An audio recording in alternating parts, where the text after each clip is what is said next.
और 2 दिन से विषय बना हुआ है स्वयं का उपकार या स्वयं का अपकार। हम क्या कर रहे हैं वो देखने की विशेषता है कि हम किस तरह से उपकार कर रहे हैं या अनुपकार कर रहे हैं। लेकिन मुझे ऐसा लगता है, मैं जो देख रहा हूँ, जो मेरे दृष्टि के इंद्रियों के गोचर हो रहा है, वो वहाँ तक मुझे यही दिखा रहा है कि हम लोग चाहते तो उपकार करना है, पर प्रमादवश अज्ञानतावश अपकार ही कर रहे हैं। उपकार की स्थिति बन ही नहीं पा रही है। क्यों नहीं बन पा रही है? क्योंकि अभी तक हमने दोनों के बीच में डिस्टिंग्विश नहीं किया, भेद विज्ञान नहीं का। जो भी प्रयोग हुआ, आचार्य अमृत चंद्र स्वामी ने क्या कहा कि आज तक जितने सिद्ध हुए हैं वो भेद विज्ञान की वजह से हुए हैं, और जितने असिद्ध है यानी संसारी है वो भेद विज्ञान के अभाव में है। यानी समझे कि जो सिद्ध हो गए सबने अपने ऊपर भेद विज्ञान रूपी उपकार किया है, और जितने सिद्ध नहीं हुए उन्होंने अपने ऊपर भेद विज्ञान रूपी उपकार नहीं किया है। अब ये भेद विज्ञान है कौन सी चिड़िया का नाम? भेद विज्ञान है क्या? समझ में तो आए, भेद विज्ञान की चर्चा हो रही है क्या भेद विज्ञान? भेद विज्ञान वो है कि जिसके अंदर कुछ वस्तु या एक वस्तु कुछ समय पहले अच्छी लग रही थी और कुछ समय बाद वो बुरी लगने लगी। बीच में गुरुजी ने कहा था कि गर्मी के समय ये पंखा अच्छा लगता है, एसी अच्छा लगता है, कूलर अच्छा लगता है, और ठंडी में उठाकर बाहर फेंक देते हैं। तो वो लगने का कारण क्या है वो जान लेना, वो भेद विज्ञान है। जबकि पंखा गर्मी में भी वही लगा था, सर्दी में भी वही लगा है। गर्मी में भी उतनी तेजी चल रहा है, सर्दी में भी उतनी तेजी चल रहा है। पर गर्मी में अच्छा लग रहा है, सर्दी में बुरा लग रहा है। उसका कारण क्या?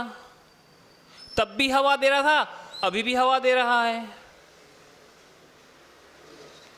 तो वो बुरा लगना और अच्छा लगना, उसके पीछे जो कारण है वो जान लेना भेद विज्ञान है।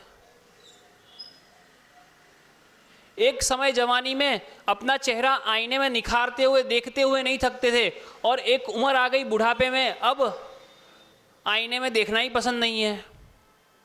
पहले सेल्फियां लिया करते थे, क्लोजअप फोटो लिया करते थे, अब अगर कोई क्लोजअप ले ले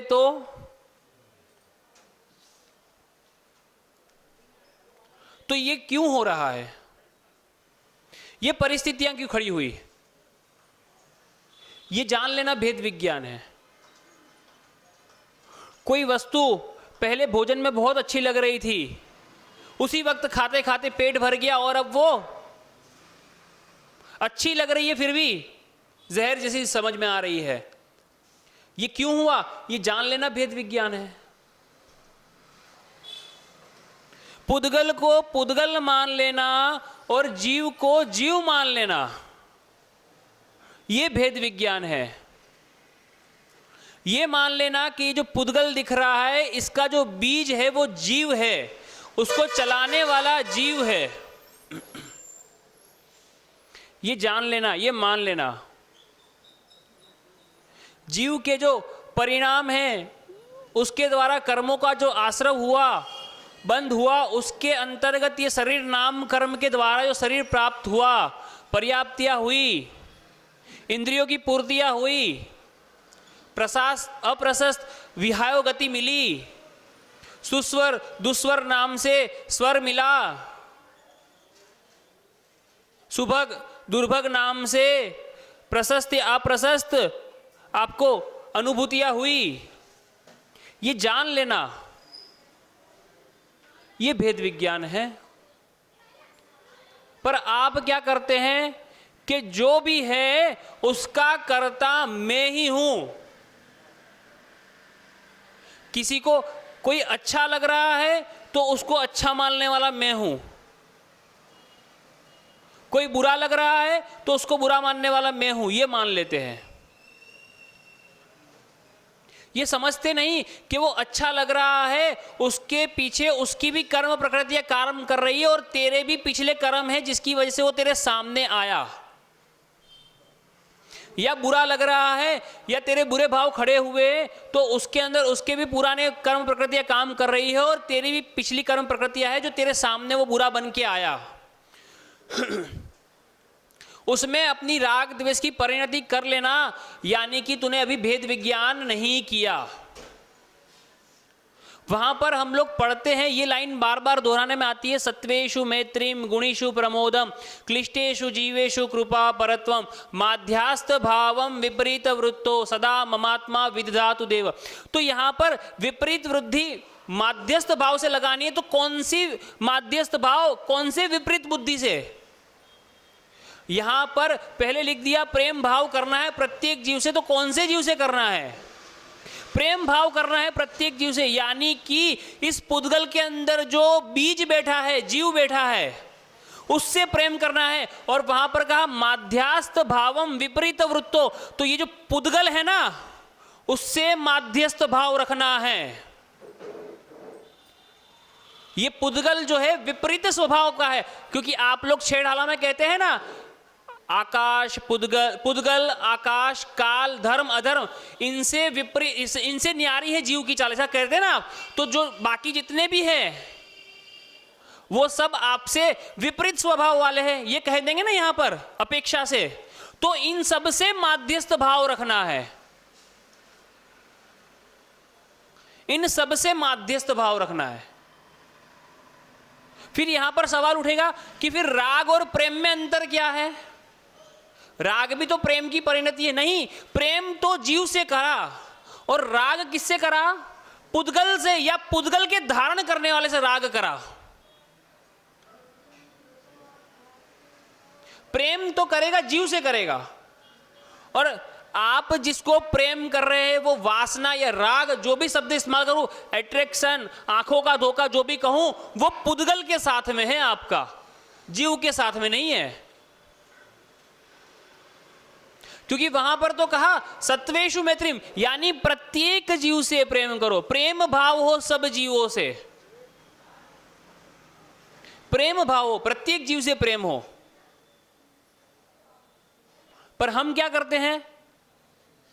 यहां पर डिस्टिंग्विश नहीं करते, भेद विज्ञान नहीं करते, भिन्नता नहीं लाते,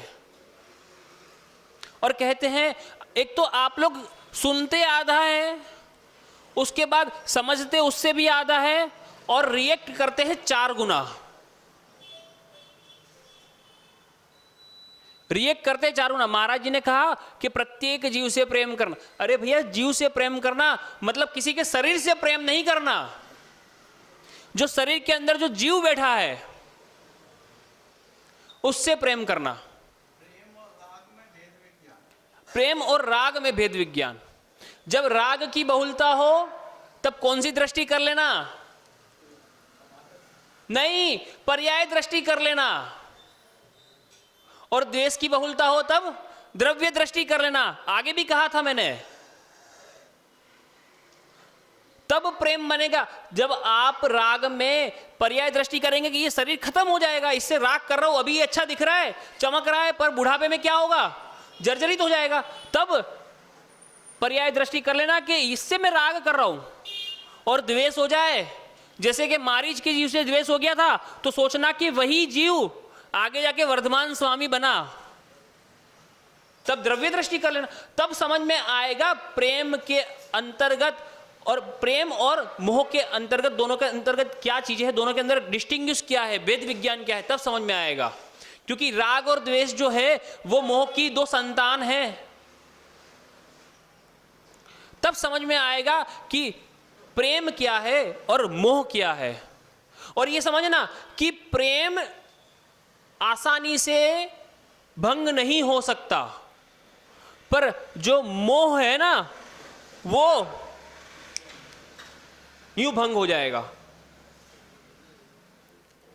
आप कहते हैं ना मेरा उससे मोह भंग हो गया है, आपने कहा प्रेम भंग हो गया, ऐसा कहा क्या?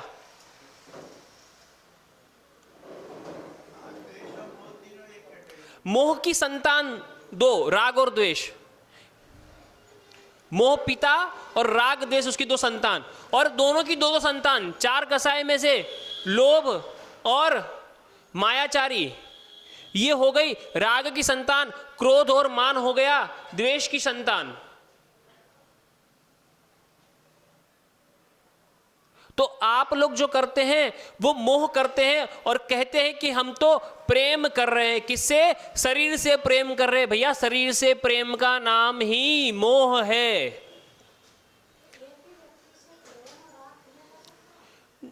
वो शरीर से राग हुआ फिर आपका, एक ही व्यक्ति से प्रेम और राग नहीं हो सकता। प्रेम होगा निखालस से। प्रेम तो प्रत्येक जीव से करने का कहा, एक व्यक्ति से करने का कहा ही नहीं।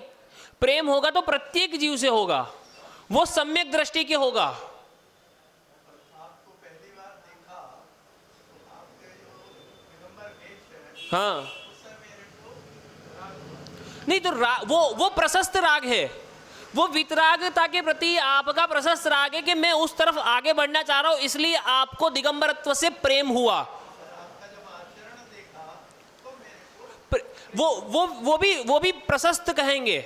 प्रेम तो आपको प्रत्येक जीव से था, सम्यक दृष्टि को तो। पर विशेष वहां पर लिखा ना, सत्वेषु मैत्री गुणेषु प्रमोदम। अब गुणी, मेरे गुण देख के आपको प्रमोद हो गया। अरे बहुत अच्छी बात है। गुणी जनों में हर्ष विभो। अब आपको गुण के प्रति अनुराग हो गया, हर्ष हो गया। पहले तो प्रेम था जीव के प्रति कि भैया जीव है, प्राणी मात्र है, प्रेम था। और फिर उसके गुण देखे तो अब हर्ष हो गया कि क्या बात है, क्या बात है। भिखारी को देखा तो करुणा आ गई। अरे भैया इसके पूर्व कर्म है। प्रेम था और करुणा भी आ गई। अरे यार इसके पूर्व कर्म है, ये भीख मांग रहा है, इसने पिछले जन्मों में दान नहीं दिया होगा या किसी की दिगंबर साधु की या वितराग धर्म की अवहेलना की होगी, इसलिए यही तो आपको समझना है कि जो चारों बातें कही गई हैं वो सम्यक दृष्टि के घटित हो जाएगी। वो प्रेम करेगा सबसे, फिर गुणीजनों में प्रमोद करेगा, हर्ष से भर जाएगा, और दुखियों में करुणा स्रोत भी बहा देगा। और क्या हो जाएगा? ये जो बाकी के जो 5 द्रव्य जिससे लोग राग कर लेते हैं या मोह कर लेते हैं, उनके प्रति वो माध्यस्थ हो जाएगा। इसी का नाम क्या बोलते हैं, भेद विज्ञान। वहां पर माध्यस्थ भाव कहा विपरीत वृत्ति वाले पर। तो विपरीत वृत्ति वाला जीव तो है ही, उसके प्रति तो माध्यस्थ भाव रखना है। लेकिन जिससे आप रागासक्त या द्वेषासक्त हो जाते हैं, उनके प्रति भी माध्यस्थ भाव रखना है। क्योंकि राग द्वेष ना होना ही माध्यस्थ भाव है। किसी के अवगुणों को देखकर आपको द्वेष हो गया, या किसी के अंदर 100 गुण थे और एक अवगुण को देखकर द्वेष हो गया, या किसी के अंदर 100 अवगुण थे और एक गुण को देखकर द्वेष राग हो गया। 100 अवगुण थे, एक गुण को देखकर राग हुआ, और 100 गुण थे, एक अवगुण को देखकर द्वेष हुआ। वहां पर राग द्वेष की परिणति में माध्यस्थ भाव रखना है, तब तो आपका माध्यस्थ भाव बनेगा, तब तो भेद विज्ञान बनेगा। पर आप लोग क्या कहते हैं? आप लोग समझते नहीं उसको, भेद विज्ञान कर ही नहीं पाते। आप कहते हैं जो दुष्ट है उसको माध्यस्थ कर दो, उसको माध्यस्थ कर दो। जबकि पहले कह दिया कि जीव मात्र के प्रति प्रेम भाव रखना है आपको। यानी अगर सर्प भी है, मगरमच्छ भी है, तो भी उसके प्रति प्रेम भाव रखना है आपको। अब उसका गुण है डंक मारना, तो हम उसके गुण को ग्रहण ना करें, उसके अवगुण को ग्रहण ना करें, जहर उगलने के अवगुण को, सर्प के, उस अवगुण के प्रति माध्यस्थ भाव रखना है आपको। तब तो बनेगा भेद विज्ञान। अगर आप सर्प से ही द्वेष करने लग करके लाठी से ही मारने लगे, फिर वो माध्यस्थ भाव कहेंगे क्या? बिल्कुल नहीं कहेंगे। क्योंकि सम्यक दृष्टि जीव जो है इन्हों चारों गुणों को लेकर ही आगे बढ़ता है, और चारों गुणों को एक ही जीव के अंदर घटित कर देता है। कि पहले तो जीव से मैत्री भाव हुई, यानी कि प्रेम हुआ, फिर उसके गुणों से प्रमोद हुआ, उसकी कुछ बुराइयां थी उसको देखकर करुणा आ गई। अब क्या हुआ? अवगुण दिखे तो माध्यस्थ कर दिया, कोई बात नहीं। अवगुण दिखे तो माध्यस्थ कर दिया, यानी कि कोई बात नहीं, ठीक है, चलेगा। यह तो होता है भेद विज्ञान, एक ही वस्तु को चारों के अंदर घटित कर लेना। पर अगर आप नहीं करते हैं तो अभी कहीं ना कहीं कुछ कमी है। और ये विशुद्धि ऐसे ही नहीं बढ़ेगी, आत्मविशुद्धि ऐसे नहीं बढ़ेगी, आपको वेद विज्ञान करना होगा। और इस विषय में अपन चर्चा और करेंगे, इसको और बढ़ाएंगे, कंटिन्यू करेंगे, ठीक है ना। पर आज समय भी हो रहा है, तो इन्हीं विचारों के साथ में अपनी वाणी को विराम देते और पूज्य गुरुवर से निवेदन करेंगे कि वे अपनी मंगलमय वाणी से हम सबका मोक्ष मार्ग प्रशस्त करें। बोली देवादिदेव श्री आदिनाथ भगवान की द्वादशांग जिनवाणी